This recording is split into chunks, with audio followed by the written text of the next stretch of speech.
Welcome dear rockers, कैसे हैं आप सभी बताइए। आइए देखते हैं मॉन्स्टर सीरीज का पार्ट 34। पिछले पार्ट्स के लिंक्स डिस्क्रिप्शन में है, उनको जाकर देखिए क्योंकि बहुत ही बढ़िया सीरीज है। पिछले पार्ट के एंड में हमने देखा कि जे मेयर इलेक्शन जीत गया है और पदवी की शपथ लेने से पहले टीवी पर उसके सारे इलीगल कामों का एविडेंस दिखाया गया था, पर इस बात से बेखबर वो शपथ लेने भी चला गया था। लेकिन वहाँ पर उसका सामना ली से हुआ, जिसने कहा कि तुम जेल जाओगे। बस दोस्तों, इतने में पुलिस आकर जे को अरेस्ट कर लेती है क्योंकि उसने इलेक्शन कमीशन के रूल्स के अगेंस्ट रिश्वत देकर एक इंडिपेंडेंट कैंडिडेट को अपनी पार्टी में शामिल करवा लिया था। तो इस पार्ट में पुलिस जे को अरेस्ट करके लेकर जाती है तो मीडिया वाले उससे सवाल करते हैं कि आप पर लगा हुआ इल्जाम किस हद तक सच है, बताइए। जे कहता है जो भी कोई इस देश की जनता की भलाई करने की कोशिश करता है ना, तो जलन के मारे कुछ लोग उस पर लांछन लगाने की पूरी कोशिश करते हैं। मेरे साथ भी यही हुआ है, पर मैं खुद को बेगुनाह साबित करके रहूंगा क्योंकि वही सच है। एंड दोस्तों, तब जीना आती है जिसको देखकर जे चौंक जाता है। जीना कहती है, क्यों मिस्टर जे, डर गए क्या? मैं भूत नहीं हूँ। तुमने मुझे मारने की कोशिश जरूर की थी, लेकिन मैं बच गई, देखो। और अब देखो मैं तुम्हारा क्या हाल करती हूँ। जे भी कहता है कि मुझे पता है तुमने और ली ने मिलकर मुझे इसमें फंसाया है। मेरे खिलाफ उठ खड़े होने की हिम्मत सिर्फ तुम में और ली में है, और मेरा पावर क्या है ये मैं जल्द ही बताऊंगा तुम सबको। टीवी पर दोस्तों ये खबर देखकर चेयरमैन की वाइफ कहती है, ये जिना इतना कुछ करेगी मैं सोच भी नहीं सकती थी। नाथन कहता है कि मम्मी ये बहुत ही अच्छा मौका है, जे के बिना एंड्रयू कुछ भी नहीं है, इसलिए हम अब उसको आसानी से इस डोडो ग्रुप से निकाल सकते हैं। तभी नाथन का असिस्टेंट कहता है कि एंड्रयू ने कुछ शेयर होल्डर्स की एक सीक्रेट मीटिंग बुलाई है। चेयरमैन की वाइफ कहती है, इससे पहले कि उसकी मीटिंग हो हम एक सीक्रेट मीटिंग बुलाएंगे जिसमें हम एंड्रयू को डोडो ग्रुप से बाहर करने का फैसला लेंगे। वहाँ एंड्रयू शेयर होल्डर्स के लिए वेट कर रहा होता है, लेकिन बहुत देर बाद भी कोई नहीं आता दोस्तों।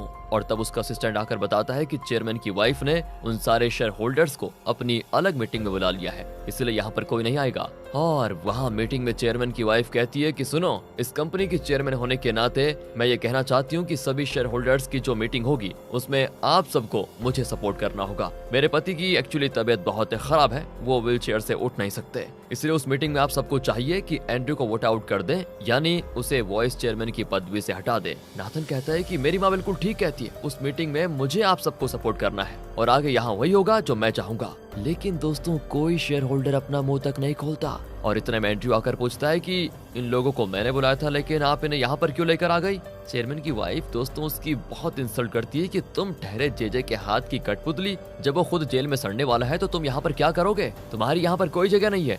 दरअसल दोस्तों, शेयर होल्डर्स को उम्मीद थी कि एंड्रयू किसी तरह डोडो ग्रुप को तरक्की की राह पर लेकर जाएगा, लेकिन चेयरमैन की वाइफ की बात उसे लगता है कि वो एंड्रयू को कंपनी से बाहर करने वाली है, इसीलिए और कोई रास्ता न पाकर वो नाथन को सपोर्ट करने का फैसला करते हैं। एंड्रयू गुस्से में बाहर आ जाता है। अब यहाँ जे को दिखाते हैं जेल में, बेचारा बैठा सोच रहा है कि मेरे साथ इतना बड़ा धोखा किया किसने। हालांकि उसे ली और जिना पर शक तो है, लेकिन कंफर्मेशन नहीं है। वो आगे ये भी सोचता है कि अगर उन्होंने ये किया तो उन्होंने किस तरह इस प्लान को अंजाम दिया होगा। एंड वो इन ख्यालों में होता है कि अचानक उसे पहने की याद आती है, ओह कहीं उसने मेरे साथ धोखा तो नहीं कर दिया? नहीं, वो ऐसा तो नहीं कर सकती। बस वो अपनी इसी सोच में रहता है। तो इसी बीच बॉडीगार्ड उससे मिलने आता है। उससे फोन लेकर जे अपने ससुर यानी नेल को कॉल करता है, पर वो फोन पर गालियों की बरसात करता है कि तुम्हारी खोपड़ी में अकल है या गोबर भरा हुआ है? एक काम भी ढंग से नहीं कर सकते क्या? चीटिंग करने का टैलेंट नहीं है तो फिर किया क्यों तुमने? जेल में सड़ो, मुझे कोई फर्क नहीं पड़ेगा। मैं तो खुश हूँ कि मेरी बेटी की जिंदगी से तुम निकल जाओगे अब, और अब मेरा और तुम्हारा कोई रिश्ता ही नहीं है और ना ही मैं तुम्हारी कोई मदद करने वाला। वहाँ किमी कहती कि पापा ऐसा मत कहिए, और यहाँ जे परेशान हो जाता है। वो बॉडीगार्ड से कहता है कि तुम अब पैनी का पीछा करो, जरूर इस प्लान में वो भी मिली हुई होगी। बॉडीगार्ड कहता है कि मिली भी होगी, मुझे तो शुरू से उस पर शक था, पर आप तो उस पर एकदम फिदा थे ना। खैर, मैं उसे फॉलो करके देख कर बताता हूँ आपको।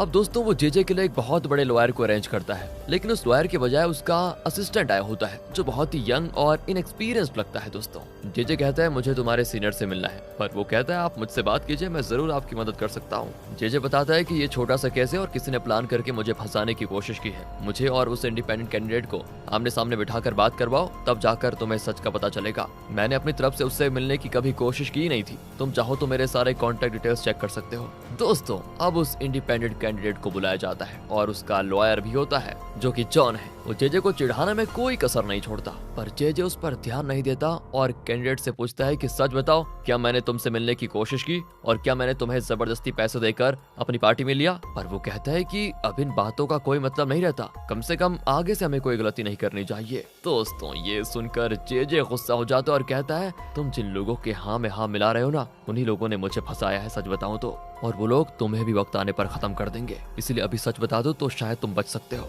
लेकिन दोस्तों इतने में उस इंडिपेंडेंट कैंडिडेट के इंजेक्शन का वक्त हो जाता है। उसे एक्चुअली डायबिटीज है तो वो मुड़कर इंसुलिन इंजेक्शन लगा लेता है एंड इस बात को जेजे नोट कर लेता है। वहाँ किमी नेल पर जोर डालती कि पापा प्लीज जेजे को छुड़ाने के लिए कुछ कीजिए ना, पर वो कहता है कि उसने मेरी पीठ पीछे न जाने क्या क्या किया है, मैं उसकी कोई मदद नहीं करूंगा, और हाँ तुम्हारे लिए भी अच्छा होगा कि तुम उसे डाइवोर्स दे दो। पर पापा आपने तो कहा था कि वो मेरे लिए परफेक्ट मैच है, अब अचानक आप ऐसा क्यों बोल रहे हैं? आप कुछ करें ना करें लेकिन मैं अपने पति को जरूर बचाऊंगी चाहे कुछ भी हो जाए, कहकर वो चली जाती है। दोस्तों अब जिराल्ड कहता है कि सर आप किमी को बता क्यों नहीं देते कि जेजे और पैनी का अफेयर है। नेल कहता है कि मुझे लगता है पैनी जेजे को फंसाने के इरादे से ही यहाँ पर आई थी और इसीलिए वो जेजे के करीब जाने की कोशिश करती रहती थी। एक काम करो, उसका बैकग्राउंड चेक करो और पता लगाओ कि वो असल में किसके लिए काम कर रही है। अगले सीन में आ जाइए दोस्तों। पैनी मोजो से मिलने जा रही होती है लेकिन एक कार उसका पीछा करने लगती है तो वो गाड़ी रोक देती है। असल में जेजे का बॉडीगार्ड उसका पीछा कर रहा था और वो नहीं चाहता कि पैनी उस पर शक करे, इसीलिए वो तुरंत आगे निकल जाता है। लेकिन वो जिराल्ड को कॉल करता है कि पैनी को शायद मुझ पर शक हो गया है इसलिए मैं आगे निकल गया हूँ, पर एक काम करो तुम उसे फॉलो करना जारी रखना। जिराल्ड भी दोस्तों पैनी को फॉलो करता है एंड इस बात से बेखबर पैनी सीधे जाकर मोजो से मिलती है। मोजो कहता है कि अब तुम्हें जेजे के घर से निकल जाना चाहिए, बहुत दिन वहाँ पर रुकना ठीक नहीं है क्योंकि उन्हें जल्दी तुम पर शक होगा, तुम कहीं दूर चले जाओ जहाँ तुम्हें कोई पहचानता नहीं है। पर पैनी कहती जब तक ये केस खत्म नहीं हो जाता मैं वहीं पर रहूंगी और अपनी सुरक्षा खुद कर लूंगी, किसी को मुझ पर शक नहीं होगा, तुम फिक्र मत करो। अब दोस्तों मोजो उसको एक ब्रेसलेट देता है और कहता है इसमें एक ट्रैकिंग डिवाइस है जो तुम्हारी लोकेशन मुझे बताता रहेगा, अगर कभी तुम्हें कोई मुसीबत हो तो इसका बटन दबा देना, मैं तुम्हें बचाने आ जाऊंगा। इन दोनों को बात करते हुए दोस्तों जिराल्ड फोटो ले लेता है एंड वो नेल को कॉल करके बताता है कि आपका शक बिल्कुल सही निकला बॉस, पैनी ही वो खुफिया है जो हमारे बीच रहकर हमारे खिलाफ काम कर रही थी। वहाँ जेजे जेल में खाना खा रहा होता है, लगता है बाकी लोग भी लंच के लिए चले गए हैं। जेजे का जो सीनियर लॉयर है वो कैमरा ऑफ करके जेजे से बात करने जाता है और बताता है मुझे माफ कीजिए मैं कुछ कर नहीं सकता। जेजे उस पर चिल्ला जाता है कि ये कहने के लिए मैंने तुम्हें अपना लॉयर बनाया था, हैं? तुम मुझे बेल दिलवाओ और मैं कोर्ट में ये साबित करूंगा कि ये सब ली और जिना की चाल थी। एक काम करो, ली और जिना को किसी झूठे केस में फंसाओ, तब जाकर हम प्रूव कर पाएंगे कि उनके एविडेंस भी झूठे हैं। उन पर जल्दी से कोई केस करवा दो, जैसे illegal lobbying, income tax rate, कुछ भी, मतलब तुम कुछ भी करवा दो लेकिन उनके ऊपर केस करो। अगले ही दिन दोस्तों जिना के ऑफिस में आईटी रेड पड़ जाती है। वहाँ जॉन बैठा होता है जो आईटी ऑफिसर से कहता है कि सर क्या मजाक है, हमने तो अभी कमाना भी शुरू नहीं किया है और आप लोग बताओ रेड करने आ गए। पर दोस्तों वो हर जगह अपनी सर्च शुरू करते हैं। उसके बाद वो ली से मिलने डोडो ग्रुप होटल जाते हैं और कहते हैं कि हमें इन्फॉर्मेशन मिली है कि आप इलीगल लॉबिंग करते हैं, इसलिए पूछताछ के लिए आपको हमारे ऑफिस चलना होगा। एंड ली चुप थोड़ी न रहने वाला था, वो तुरंत अपने पापा को यानी अपने ऑर्गेनाइजेशन के बॉस को कॉल करके कहता है आप चाइना में किसी बड़े आदमी से बात कीजिए और हमें इस प्रॉब्लम से बाहर निकलवाइए। फिर वो ली को पूछताछ के लिए लेकर जाते हैं तो बीच में जेजे आ जाता है क्योंकि उसको टेम्पररी बेल मिल गई थी। कुछ दिन बाद कोर्ट में उसका केस चलेगा। वो अकड़ कर ली से कहता है कि बेटा तुम्हें क्या लगा मैं तुम्हारा वो पुराना भोला भाला अंकल हूँ जो जेल में पड़ा सड़ जाएगा? अब मैं बहुत पावरफुल बन चुका हूँ, शायद तुम जानते नहीं। इतने में लॉयर के कान में उसका असिस्टेंट कुछ कहता है और वो ली से कहता है सॉरी सर, लगता है ये लोग गलती से आपको पकड़कर पूछताछ के लिए लेकर आ गए। जेजे चौंक जाता है कि ये क्या कह रहे हो और अब ली अपना डायलॉग शुरू करता है कि इसे कहते हैं असली पावर।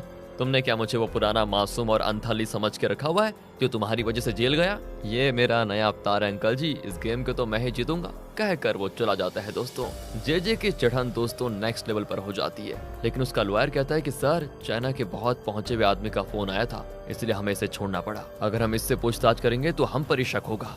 जेजे को लेने बॉडीगार्ड और पैनी आए होते हैं। पैनी कहती है मुझे माफ कीजिए, मुझे और सावधान रहना चाहिए था। जेजे कहता है नहीं इसमें तुम्हारी कोई गलती नहीं है, हम दोनों को ही सावधान रहना चाहिए था। फिर दोस्तों वो घर पर आते हैं तो नेल जेजे को अकेले में ले जाकर कस के चाटा मारता है पहले। एंड जेजे भी एकदम चौंक कर कहता है कि हाँ आपका गुस्सा जायज है। नेल कहते हैं मैंने तुम्हें कितनी बार समझाया कि इस इलेक्शन में गलती से भी चीटिंग मत करना, पर तुम नहीं माने ना। एंड अब वो जेजे को एक कवर देता है जिसके अंदर कुछ फोटोज होते हैं जिनसे साफ साफ पता चलता है दोस्तों कि पैनी मोजो से मिलने गई थी और वही यहाँ की सारी इन्फॉर्मेशन मोजो के जरिए ली को दे रही थी। बस अब जेजे प्लान करता है कि हम पैनी को नहीं बताएंगे कि हमें उसकी असलियत पता चल चुकी है, इसकी बजाय हम जानबूझकर उसे गलत इन्फॉर्मेशन देंगे और वो ली को वही गलत इन्फॉर्मेशन देगी। ऐसा करके वो अनजाने में हमारी मदद कर रही होगी और उसे पता तक नहीं चलेगा। टीवी पर दिखाते हैं कि जेजे के केस में सच्चाई का पता लगाने के लिए एक स्पेशल लॉयर अपॉइंट किया जाएगा और अगर उसने साबित कर दिया कि वाकई में जेजे ने इलेक्शन रूल्स के खिलाफ जाकर दूसरे कैंडिडेट को रिश्वत दी तो जेजे को कड़ी सजा मिलेगी। ये सब कुछ देखकर टीवी पर ली फैसला करता है कि फिलहाल तो नेल जेजे का साथ दे रहा है, पर अगर हमने किसी तरह जेजे से नेल का सपोर्ट छीन लिया तो जेजे को आसानी से गिरा पाएंगे। दोस्तों वो नेल के साथ मीटिंग करता है और कहता है जेजे गलती पे गलती किए जा रहा है, इसलिए मैं चाहता हूँ कि आप उसका साथ ना दें। अगर आपने मेरा कहा माना तो अगले प्रेसिडेंट इलेक्शन में मेरा पूरा सपोर्ट आपको मिलेगा और मेरी पहुंच कितनी ऊंची है ये तो अब तक आप जान ही गए होंगे। वैसे दोस्तों एक तरफ तो नेल प्रेसिडेंट की पदवी के नाम से ललचा जाता है, लेकिन फिर भी कहता है कि तुम कुछ भी कह लो, मैं जेजे का साथ नहीं छोड़ सकता, मैं हमेशा उसी को सपोर्ट करूंगा।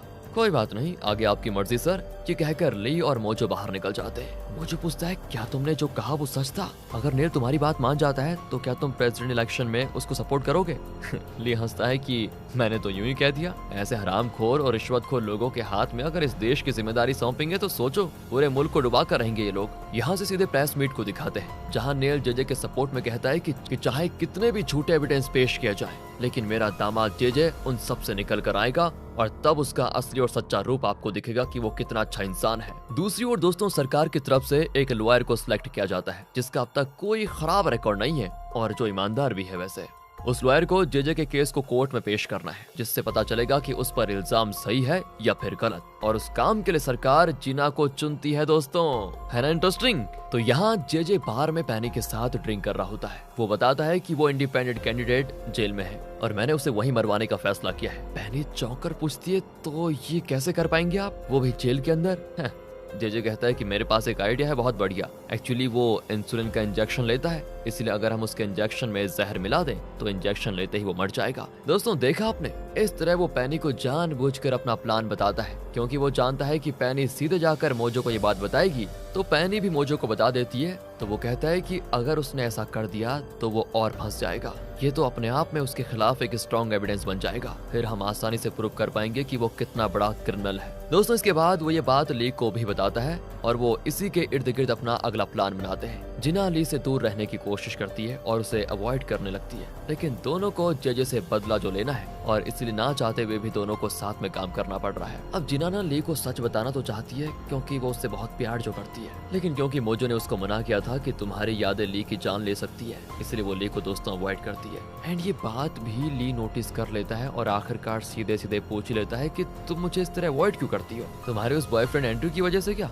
जिना कहती नहीं ऐसी कोई बात नहीं है, पर तुम मेरी पर्सनल बातों में दखल ना दो तो अच्छा ही रहेगा। ली कहता है देखो मुझे तुम्हारे पर्सनल मामलों में इंटरेस्ट तो है नहीं, सच कह दूं, पर हाँ हम दोनों का मकसद एक है जेजे को मिटाना, इसलिए मैं तुम्हारे साथ ज्यादा वक्त बिताना चाहता हूँ, तुम्हारे साथ मिलकर जेजे के खिलाफ प्लान बनाकर। क्योंकि तुम हंसती हो तो मुझे भी खुशी होती है, पर मैं इसकी वजह नहीं जानता। तो अगर तुम मुझे अवॉइड नहीं कर रही तो आज रात मेरे साथ डिनर करोगी क्या? जिना की समझ में नहीं आता कि वो क्या कहे, क्योंकि ये बहुत ही ऐसी बात हो गई कि वो ना तो कह नहीं सकती। वो मोजो को एक नजर में देखती है कि अब क्या करो, एंड वो भी इशारे से समझाता है कि ठीक है जा लो, लेकिन हाँ इस बात का ध्यान रखना कि उसे तुम्हारे बारे में कुछ पता ना चले। चले दोस्तों अगले सीन में ली और जिना रेस्टोरेंट में बैठकर डिनर कर रहे होते हैं। तभी वहाँ पर सिंडी आ जाती है जो ली और जिना को साथ देखकर जलकर पूरी तरह राख हो जाती है। वो तुरंत एंड्रू को कॉल करके कहती है जिना तो तुम्हारी गर्लफ्रेंड है ना, तुमने उसे किसी के साथ ऐसे कैसे भेज दिया? यहाँ तुम्हें पता है ली और जिना हंस कर बातें कर रहे हैं, तुम आकर जिना को लेकर जाओ। पर दोस्तों एंड्रू कहता है कि देखो मुझे पता है वो दोनों जेजे के केस के बारे में डिस्कस कर रहे होंगे, तुम बेकार में मेरा सर मत खाओ,